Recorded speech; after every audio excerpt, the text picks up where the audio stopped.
We're here with Red Light Radio with a very special guest, Joshua Capel from Natural Medicine, Colorado. He is one of the co authors of the ballot measure that is coming out in this election to legalize access to natural psychedelic therapies. And we're going to listen.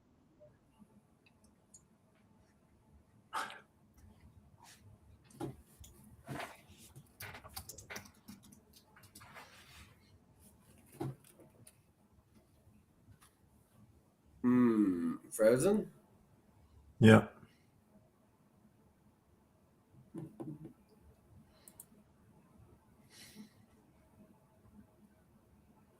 Well, we're in the show. our host has been frozen.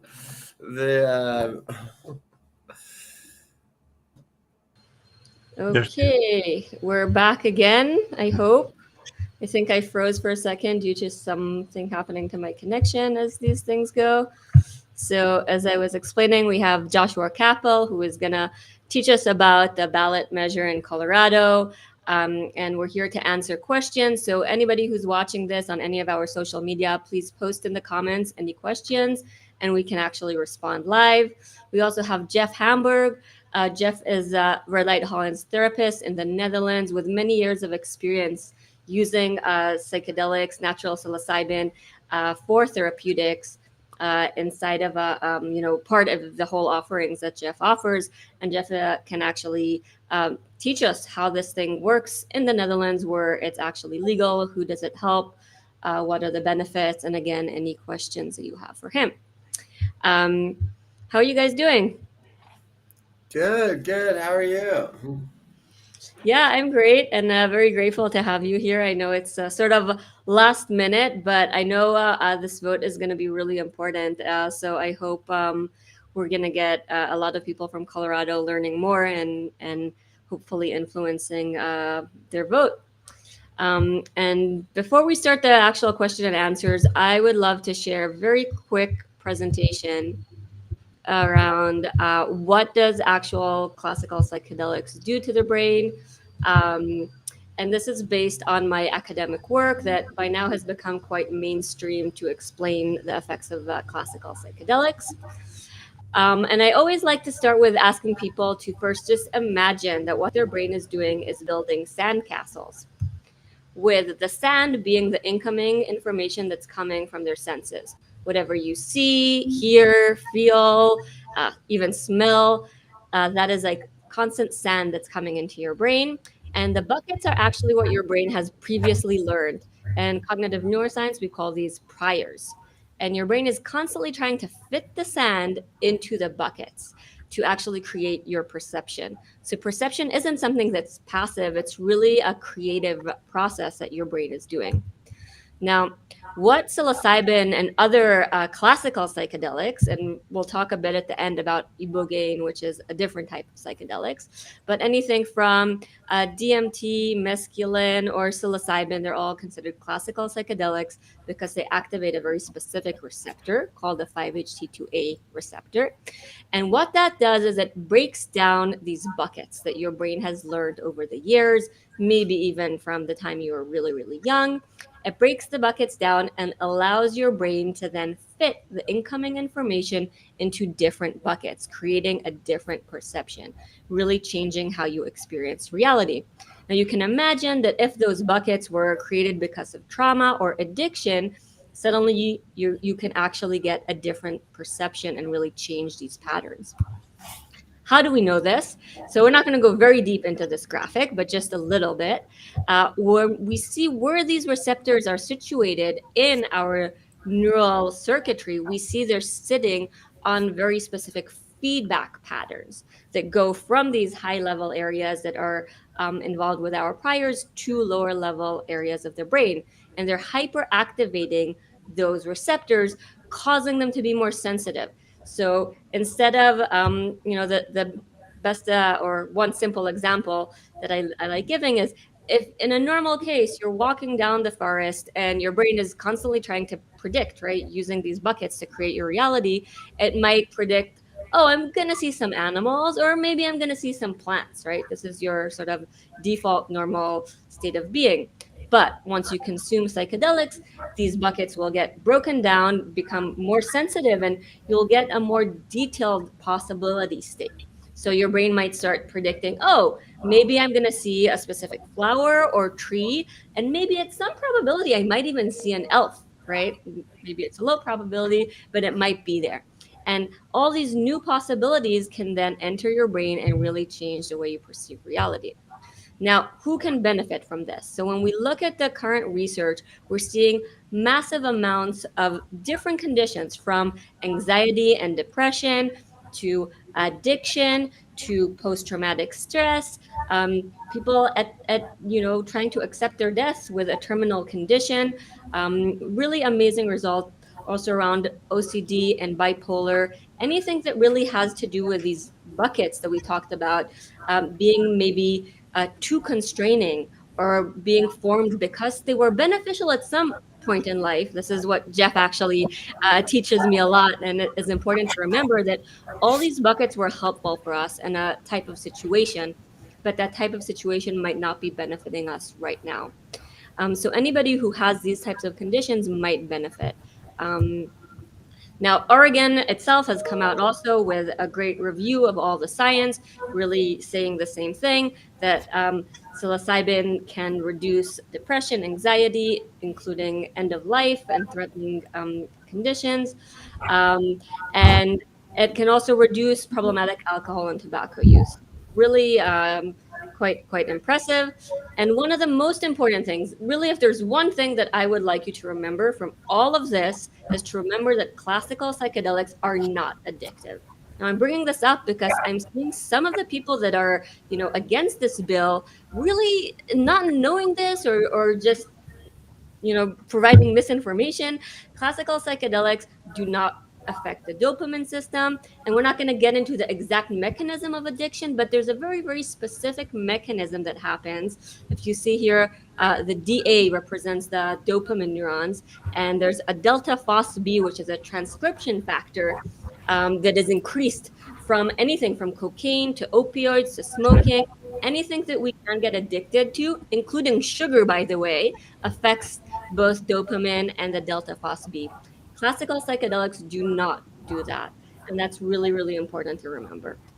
And as for the safety profile, we see really mushrooms are the natural psychedelic that is at the lowest dangerous drug.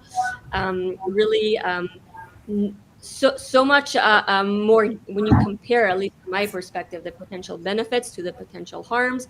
Really easy to see through the data that there's much more potential benefits. Now, the one thing that is, of course, important, and we can talk about this more also with Jeff and Joshua about how it's implemented in the Colorado bill, is the importance of around consuming this in a safe setting, right? Because when we change your buckets and break them down, you become much more susceptible to your current environment. Now, if your environment isn't a safe one, if you're maybe alone and scared, or if you're with people that you don't feel you can actually, let go and feel safe, that can obviously create even traumatic situations. So that's something that's very important to take into consideration. Now, just I will end with one note about ibogaine. I'm not an expert about ibogaine, and my expertise is natural classical psychedelics, because ibogaine is a little bit of a different substance. It's a shrub that comes from ceremonies in Africa, and it works in a little bit of a more complex way on our brains. But it is showing amazing, amazing abilities to actually help very significant drug addictions and reduce opioid withdrawals. So they know that's really been shown to be very beneficial with especially with the opioid epidemic that's happening now. It could potentially be a huge tool. It is much more dangerous, unlike classical psychedelics that are very, very safe. Ibogaine, you really need to make sure you're not taking too much of it. It can cause issues with your heart, especially. Um, and something to understand about it, no one considered this a fun recreational drug. A lot of people do consider mushrooms can be very fun. You can party with them, or uh, be in nature. They're not, of course, which I think is also a type of therapy, but um, nobody is really using ibogaine as a party drug. Let's put it this way. So that's something to understand that we don't really need to be worried about, in my opinion. Um, and I just want to leave you with this quote from Dr. Susan Blackmore explaining her experience with psychedelics. In the end, you have to climb the mountain yourself, the hard way. Even so, by giving you that first glimpse, the drug may provide the inspiration to keep climbing. Um, I think this is really the case here, that it's so important to have support structures around the use of these substances to help people make their own way. But these substances are really powerful and really allow people to start changing and shaping their way to improve their mental health. So that was my quick presentation. And do you guys have any questions before we jump into the question and answers? No, I think it was really clear, Sarah. Nice Thanks. metaphors. Thanks. Yeah. Thanks. So, Jeff, maybe we can start with you, and maybe you can share a little bit about how does this work in the Netherlands? Let's say somebody wanted to participate in a psychedelic session with you. What would they do? Would they just knock on your door, or is there some preparation before that? Yeah. Okay. That's a good question. Um, in the first place, we don't advertise. We do have a website, but I think it's very important that people come to the psilocybin and that we don't bring the psilocybin. I think that is really very important, because it's important to understand that, I guess what Susan was saying, it's not a panacea. It's not a magic bullet. So it's not. I think it's not right to advertise and say, this is going to be good for everybody. They need to be called. People usually either contact me via WhatsApp or telephone, or we have a form on our website, and they apply for one of the ceremonies, and we'll read through that. And most of the people, if we don't know them, we'll give them a call, and I'll talk to them to find out about what their motivation is, and also find out a little bit about their mental background, let's say. Um, I'm not a medical doctor, and I will keep repeating that this whole session.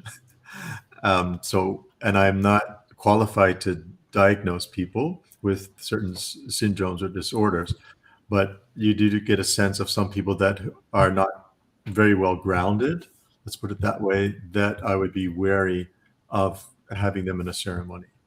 Um, we have a very low rejection rate, actually.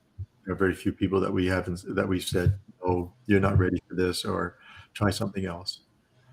So that would be the first step. And we'd invite them to the ceremonies. Our ceremonies are never larger than 6 people.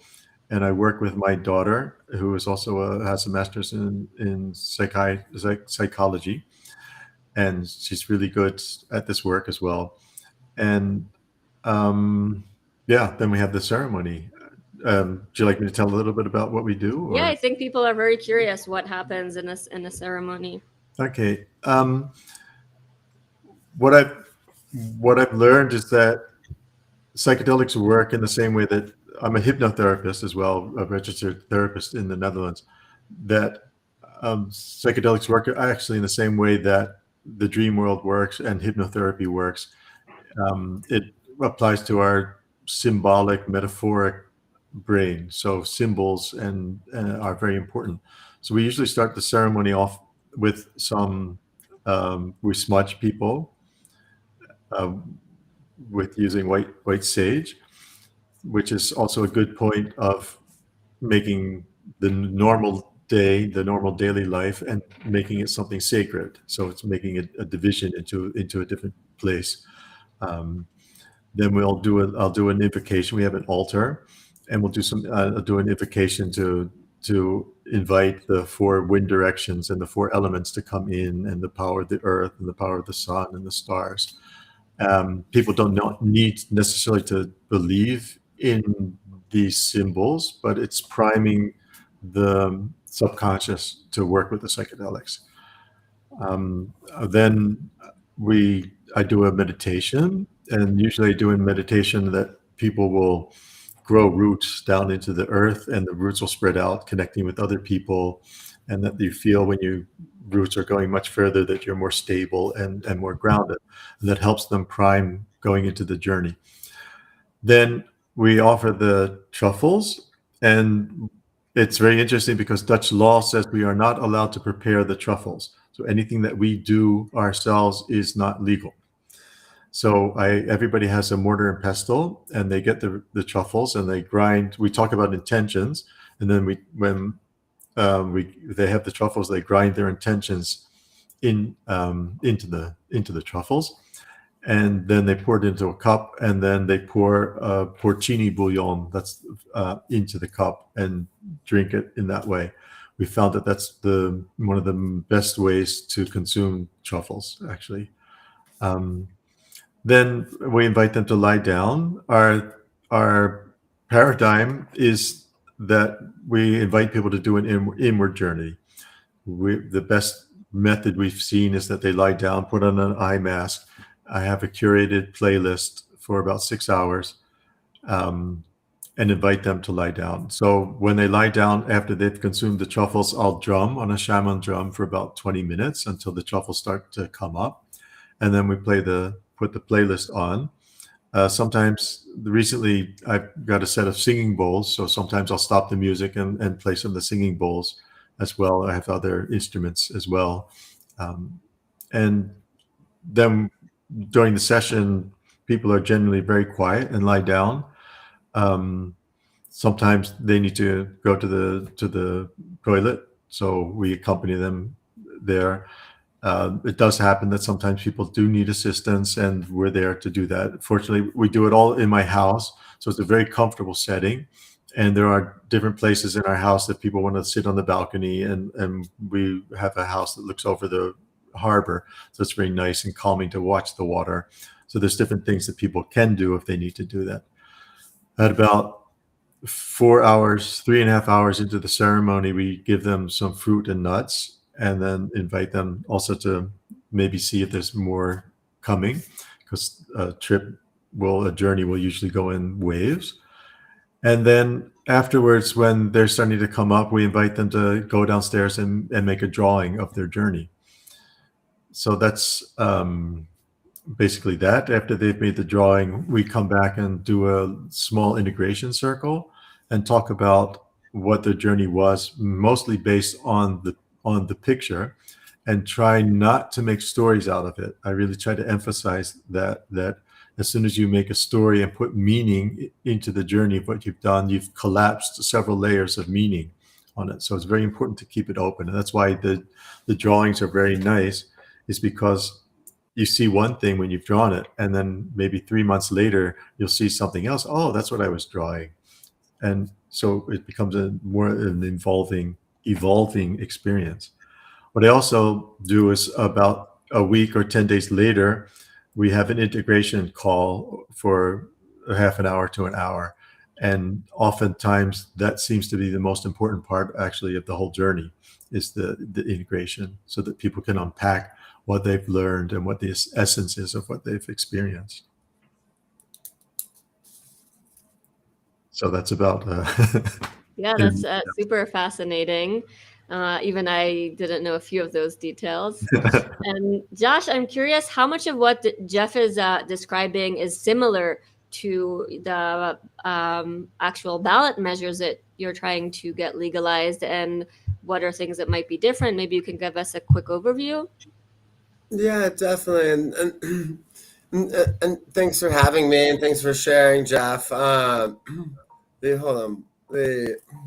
Um, so yeah, I mean, like what I find so fascinating whenever I hear someone's, about the sort of ceremonial or ritualistic or your psychedelic experience, is just like the differences of them all. It's like, I think every sort of person or group or modality has sort of like a different way of doing things, and I find that to be so beautiful. It's from one on one. A lot of what has a lot of the why in our sort of ballot measure Prop 122 is like hey, what does psychedelic assisted therapy around psilocybin look like? Like, what does it look like to have that sort of like directed intention around trauma or depression or treatment resistant depression or anxiety? And, and that's like really, sort of like the why of like what we're doing. Um, you know, and a lot of that, sort of like follows like the MAPS protocol or the John Hopkins protocol. But with that said, it's like our model in Prop 122 allows, it allows a lot of flexibility in a lot of different ways, to move this forward. And so, Sarah, to answer your question, yes, it's like what Jeff is describing in his method, in a group ceremonial setting, in a non-medicalized setting, like 100% that'd be permitted under Prop 122. And with that, I guess I can explain a little bit about what Prop 122 actually does. That might be helpful. First, it's on the ballot here in Colorado, statewide in November. It's a statutory measure that it really creates, really has like two prongs to it. One is it creates a state regulated model for natural psychedelic assisted services. This can include therapy. This can be one-on-one, or this could be more broad in a group setting. It could be spiritual. It could be ceremonial. Sort of like the details of what this looks like will ultimately be left up, to the state regulators amongst the advice of this advisory board. There is, in those details, there's some, we put together sort of a framework, that mandates certain things, but not, but there's a lot to be fleshed out. So one of those things that it mandates is, strong equity provisions around how do we create equitable access to psychedelic assisted therapy and psychedelic assisted services, and mandates sort of like a sliding scale fee model around these healing centers to sort of like provide for that. It also has a lot of provisions around how do we honor sort of like indigenous rights and cultures in moving this forward. And sort of like balancing, learning from, intergenerational wisdom traditions, but not appropriating it. What does that look like? And how do we center sort of implementation around these cultures? There's also big provisions around, how do we have like diversity and equity and inclusion and licensing. Both in training facilitators, it creates a whole new training, like right next to the psychotherapist, right next to the psychotherapist license in Colorado will be like a psychedelic facilitator license. So there'll be a whole new profession of psychedelic facilitators created, similar to what we have in Oregon. There's also a lot of restrictions on sort of what sort of business practices companies must have in order to participate. And so it mandates like a first of its kind, like environmental, social governance screen that companies have to go through and have to meet a certain standard before they can participate. And there's limitations on, on the size of the companies that can participate. And there's, depending on how implementation works, it may, prohibit certain public companies from participating as well. But with that said, that's sort of like this regulated model, and it starts with psilocybin and psilocybin. The advisory board can add DMT, mescaline, excluding peyote, or ibogaine to this regulated model after a couple of years. They don't have to though, and there's a lot of sustainability and cultural questions around those other substances as well. Where it's like psilocybin has grown all over the world and is sort of like deep and embedded in almost every culture. A lot of mescaline and ibogaine and and DMT are a little bit different in that sense, and so there's a lot more sort of considerations to look at there. And then the second model that I think is so fascinating, is that there's a strong personal use model. So it allows any adult to sort of grow, possess, use psilocybin, psilocybin, mescaline, but not from peyote, DMT, and ibogaine in a personal or in a communal sense. So it allows for sharing, and allows for IA circles to be legal and not regulated, right at the beginning. And so it's there's this sort of dual approach model that we found to be so necessary to both as we're creating a state regulated model in Colorado, to also sort of protect individual agency and sort of like communities as well, and allow folks who have engaged in natural psychedelic work on their own to no longer be criminalized for it. And this could also include microdosing. And also to allow communities that have engaged in this like healing work together to also not be criminalized for it. So, what we sort of put together and in Prop 122 is sort of like a multi-modality model to really provide access to as many people in Colorado who need it. But I do have to agree with you, Jeff, what you said about not advertising, not sort of like, pushing this as like the miracle substance on people. I think you're Yeah. absolutely right. Like psychedelics aren't for everyone. And, to say that, hey, this could heal your treatment-resistant depression. And then when it doesn't, it's like what sort of like collateral consequences come from that, So I do think, it is an important like myth, or like what does, not even myth, but I think it's like an important like statement to sort of like to push back against, is that like psychedelics can heal everyone. It's a lot of people, and they're, I think, an important tool for mental health, especially Sarah, as you mentioned in your earlier slide about it's like all these studies around from John Hopkins and NYU and UCLA showing that these like that psilocybin can really be helpful for like a lot of these very hard to treat mental health issues. And yes, it's like they're more effective than a lot of substances that we have out there, but they're still not like 100% effective, And so I think that goes to your point, Jeff. And they still require the hard work, like as Jeff was saying, right? The integration after, and sort of they might show you the path, but nothing is certain here, and it's definitely really important to not hype this too much. And Jeff, I have maybe a question based.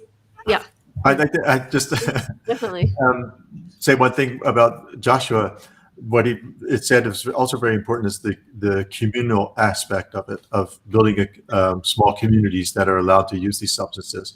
We've been doing that privately in our own group, of doing regular circles of sometimes shamanic journeying, sometimes doing rituals around certain events, like with Samhain, with the Halloween.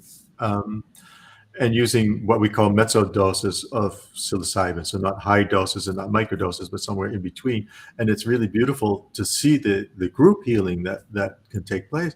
And it's something we've been doing for thousands of years, and it's something that has really been lost in the culture. So it was really beautiful, Joshua, that you've included that in the proposal. I think it's really really underrated, something in our society that we really missed.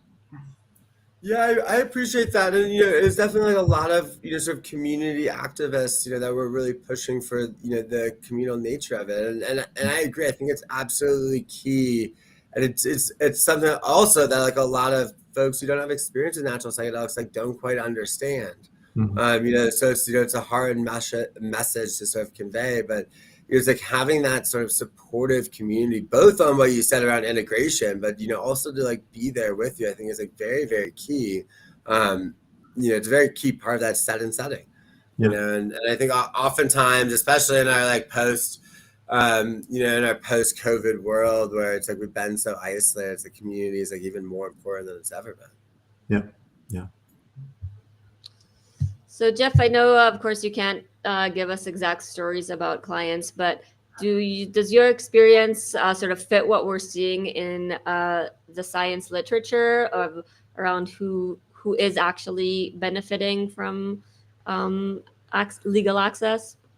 Um, yeah, certainly. Yeah, yeah. I mean, it doesn't contradict it, but because we're a more broader organization, we're not doing scientific research in treatment-resistant depression, for instance. I cannot speak to that, but I've noticed the people that do come with depressive symptoms, that it certainly has helped. Um, but we see with healthy normals as well. A lot of people come because they want to just expand their sense of being. And it's also very, very important with creativity. We've seen it in a lot of things. Addiction, indeed, about weed is both marijuana addiction and tobacco addiction, alcoholism, and also what's also seen a lot is that alcoholism sometimes could go from generation to generation, and people during their psychedelic journey will suddenly realize that it's a generational thing and understand the mechanisms, and it's really beautiful to see that kind of transformation to happen. So That's, yeah, yeah. that's really fascinating. And do you have what are your benefits of working in a legal framework? Would you personally be willing to work underground, or do you think some clients would still come to you if you were underground? Like, what the Netherlands is sort of a use case that's very unique.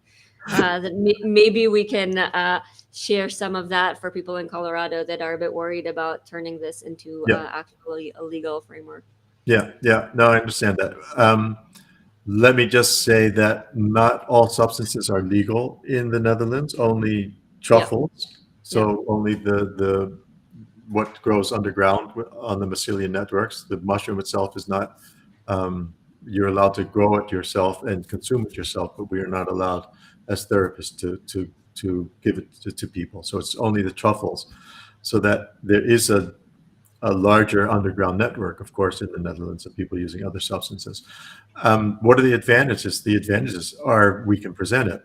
But that being said, there is still a societal taboo towards these substances. We cannot get a payment service, for instance. It's very difficult to get a payment service that will help us with payments because they say drugs. Oh, we don't want to be connected to that. And so even though it's legal in the Netherlands, you still have all these kind of problems. Advertising or promoting things on Facebook or Instagram, they're always being removed if there's some sense of psychedelics are being used. So it is legal, but there's still a taboo here. That being said, there is a community here of facilitators that are trying to make guidelines of what constitutes a good facilitator, and that's also a very difficult discussion because there's facilitators that feel left out in that they don't their ideas are different than what we would think mainstream is. And people are, I think one of the problems is that when you act out of fear that the government is going to step in and take something away from you, that's not the right way to go about things. I think the right way to go about things is to show this is the amazing results that we're having. So there's both sides, yeah, both sides of the coin. And do you think clients that come from you, um, do you think they feel safer knowing that it is legal? Is that some of the clients, do they come specifically to the Netherlands because Yeah, it is a legal place to do it? yeah, yeah. We've had lots of people from England, from Germany, from France, even further away, come in Canada, maybe one you might know, um, to come over and have psilocybin with us. Yeah, because it's legal here. Yeah, and also because you can do it in a public, safe way. I think that's important actually for a lot of people. That also gives them a feeling of safety. It's not the idea, you're going we're used to have the idea you're going to this back room somewhere and lying in a basement, on a dirty mattress and taking drugs. It's completely different. You're in a completely safe home, a very comfortable space that we've created.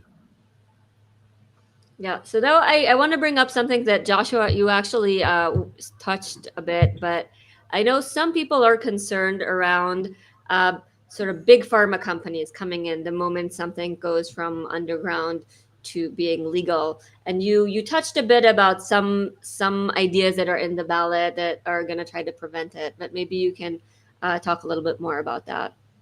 Yeah, no, it's a super interesting question where it's a lot of folks are saying like, oh, it's like, oh, this ballot measure is like driven by big pharma, and it can actually be farther from the truth.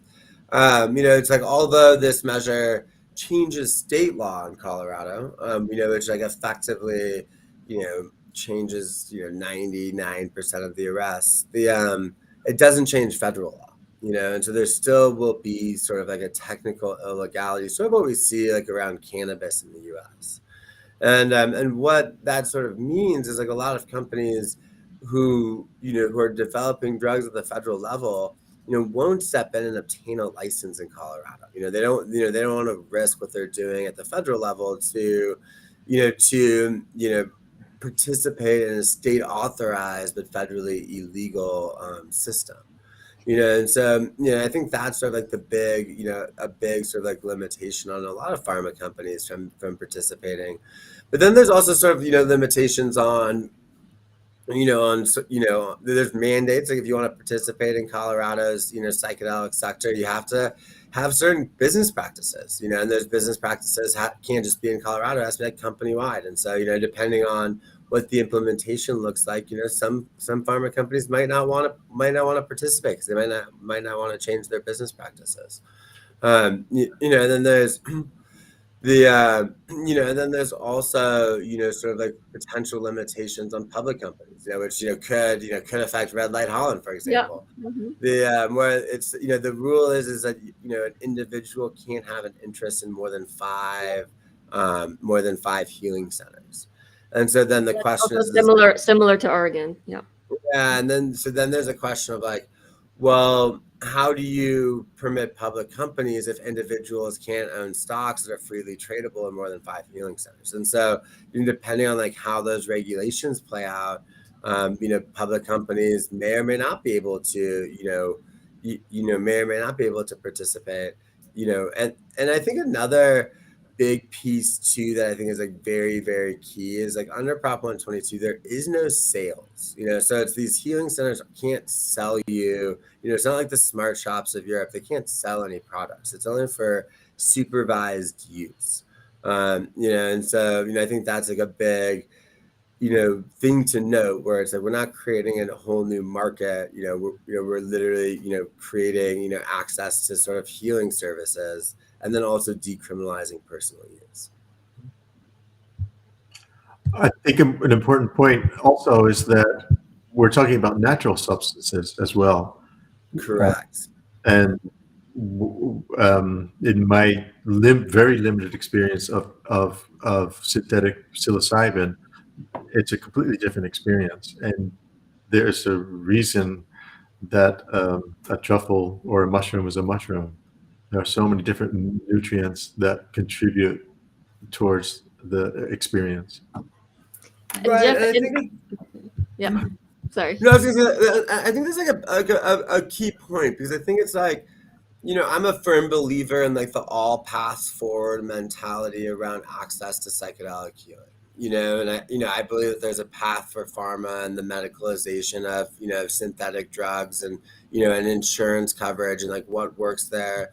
And I'm also a big believer in what we're doing with Prop 122 is to creating like an extra medicalized sort of, not extra medicalized, but like a model where people can seek out psilocybin services for growth and human optimization and not necessarily to treat some indication, but just to be a better person and to get out of their ruts.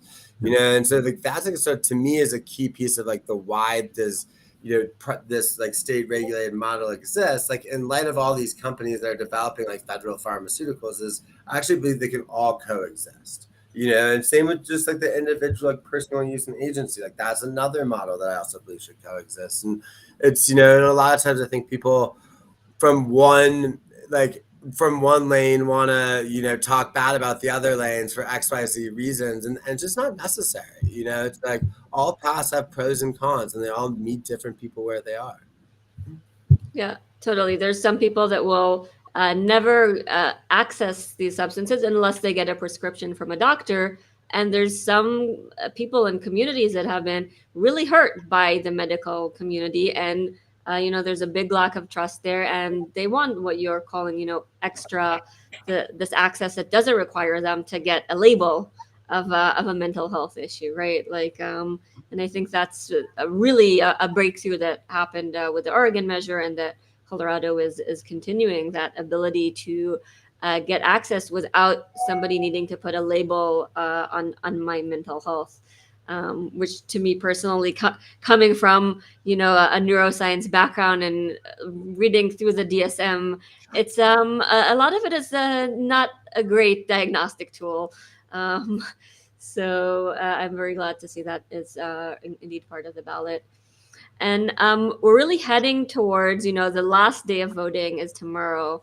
And I'm hoping if people have been listening to us and do see the value, Josh, maybe you can give some advice on how they can help ensure the bill passes. Yeah, I mean, I think for anyone in the US, like, go vote. Like, get your voice heard, get your voice out there. It's like democracy is something that's like at this point in time like somewhat fragile, and we need to like make sure we utilize it. If you're in Colorado, then definitely go vote. If you're gonna vote for Prop 122, yeah. But yeah, no, I mean, I think it's the big things people can do right now is in addition to voting, is to sort of like get our message out there. Natural Medicine Colorado, has a lot of advertisements or commercials or different posts around, different stories around veterans who natural psychedelics have really, really helped. And so sort of like getting those messages out there, reminding your friends and your families like actually go vote and making sure people vote. Is sort of like it's sort of where we are. It's like it's Colorado has an open voting system, so ballots have actually been out for the last like 2 or 3 weeks. So we've seen probably more than half the people who have cast a ballot have already cast the ballot. But now it's like very key to for those who are sort of like sitting on the fence and not knowing. Like, I don't know if I really care about voting or really care about what's on the ballot, or I'm so sick of partisan politics. Is to remind them that it's like, well, there's natural psychedelic healing on the ballot, and a lot of people could find a lot of benefit and a lot of relief and a lot of growth, from this measure if it passes, and sort of reminding people, to get out there and vote.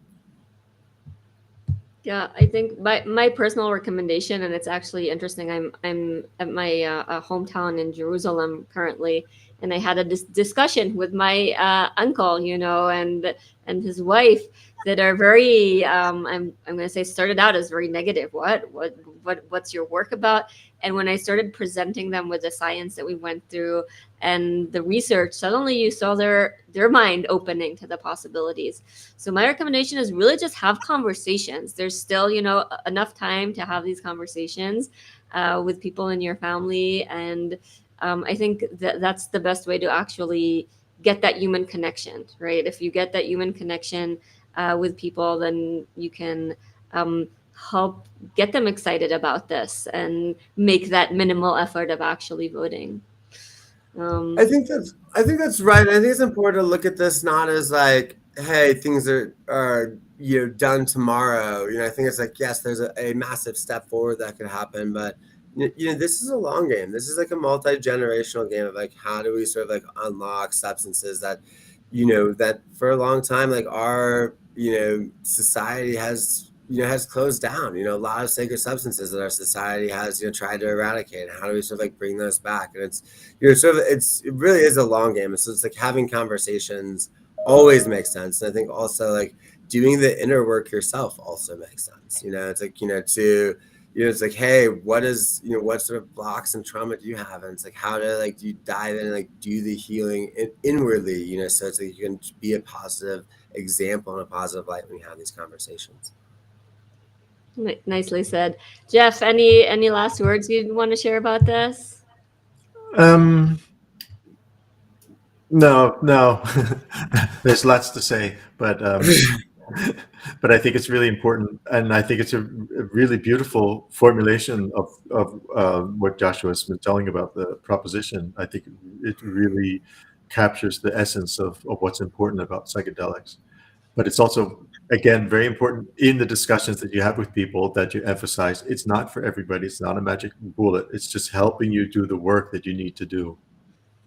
That's the most important thing. Yeah. Mm-hmm. It's a shame not to be able to have that tool available. Totally. There is no reason at all to forbid it. Yeah. Yeah. Well, thank you both of you, and yeah, we'll follow and see what happens with the ballot tomorrow. And like Joshua said, we're here for the long run, and step by step, we'll keep figuring this out. So thank you everyone for tuning in, and good night. Thank you, Jeff, for staying on very late in the Netherlands right now to be with us, and thank you, Joshua, for your time. right as we go into midterms. So bye, Thank everyone. you. Thank